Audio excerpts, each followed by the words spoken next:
Assalamualaikum warahmatullahi wabarakatuh.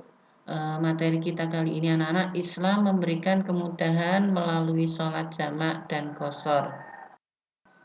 Tujuan pembelajaran kita kali ini satu adalah peserta didik dapat menjelaskan pengertian sholat jamak dan qashar. Yang kedua, menjelaskan macam-macam sholat yang bisa dijamak atau diqashar. Yang ketiga, menerangkan syarat-syarat sholat jamak dan qashar. Yang keempat, melaksanakan sholat jamak qashar sebagai implementasi dari pemahaman ketaatan beribadah. Yang kelima, kalian bisa mempraktekkan sholat jamak dan qashar.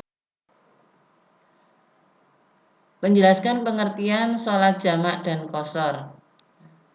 Sholat jamak artinya sholat fardu yang dikumpulkan atau digabungkan.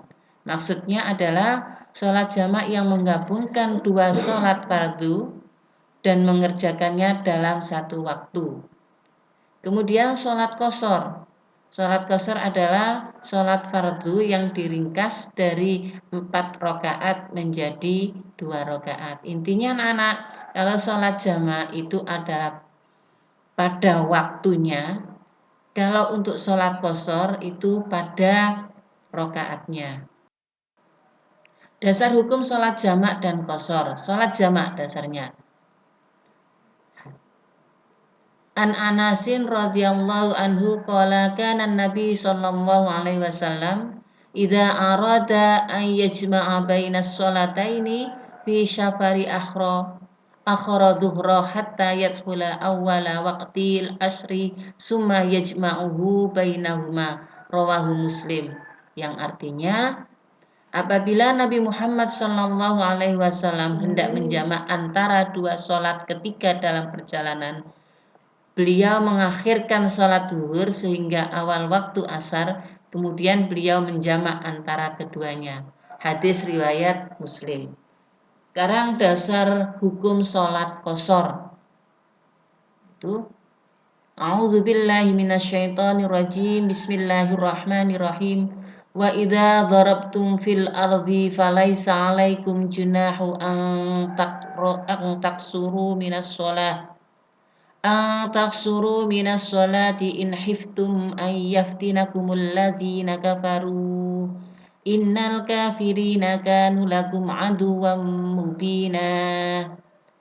Dan apabila kamu bepergian di muka bumi, maka tidaklah mengapa kamu mengqashar sholatmu jika kamu takut diserang oleh orang-orang kafir.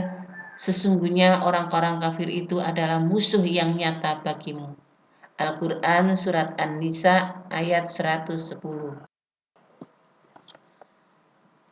Macam-macam sholat yang bisa dijamak atau diqashar. Yang bisa dijamak, satu adalah sholat zuhur, sholat asar, sholat maghrib, dan sholat isya. Sedangkan sholat fardu yang boleh diqashar adalah sholat zuhur, sholat asar, dan sholat isya. Intinya yang rokaatnya genap atau 4 rakaat. Sholat jamak dibagi menjadi 2, yaitu ada sholat jamak takdim. Itu sholat yang dilakukan dengan cara menggabungkan 2 sholat fardu dan dilaksanakan pada waktu sholat fardu yang pertama. Contoh, sholat zuhur dan sholat asar dilaksanakan pada waktu sholat zuhur. Demikian juga dengan sholat maghrib dan sholat isya dilaksanakan pada waktu sholat maghrib. Sedangkan sekarang sholat jamak takdim, sholat jamak takhir, ya. Sholat jamak takhir adalah sholat yang dilakukan dengan cara menggabungkan 2 sholat fardu yang dilaksanakan pada waktu yang kedua atau yang terakhir. Contoh, sholat zuhur dan sholat asar dilaksanakan pada waktu sholat asar. Demikian juga dengan sholat maghrib dan sholat isya dilaksanakan pada waktu sholat isya. Adapun syarat sholat jamak dan qashar. Syarat sholat yang bisa dijamak. waktu pada saat sedang melakukan perjalanan jauh, jarak tempuhnya tidak kurang dari 80,640 km. Yang kedua, perjalanan yang dilakukan bertujuan baik, bukan untuk kejahatan atau maksiat. Tiga, sakit atau dalam kesulitan. Ya. Yang keempat, sholat yang dijamak, sholat adaan atau sholat tunai, bukan sholat qadha. Yang kelima, berniat menjamak ketiga takbiratul ihram. Sekarang syarat sholat qashar. Satu, ya, perjalanan yang dilakukan bertujuan bukan untuk maksiat. Yang kedua, jarak jauh sekurang-kurangnya adalah 80,640 km lebih, ya, perjalanan sehari semalam itu anak-anak. Yang ketiga, sholat yang diqashar adalah sholat adaan, tunai, bukan sholat qadha. Yang keempat, berniat sholat qashar ketiga takbiratul ihram.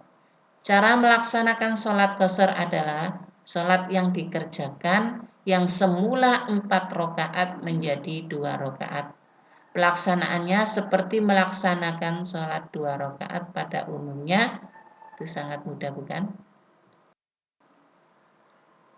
Melaksanakan sholat jamak qashar sebagai implementasi dari pemahaman dan ketaatan beribadah.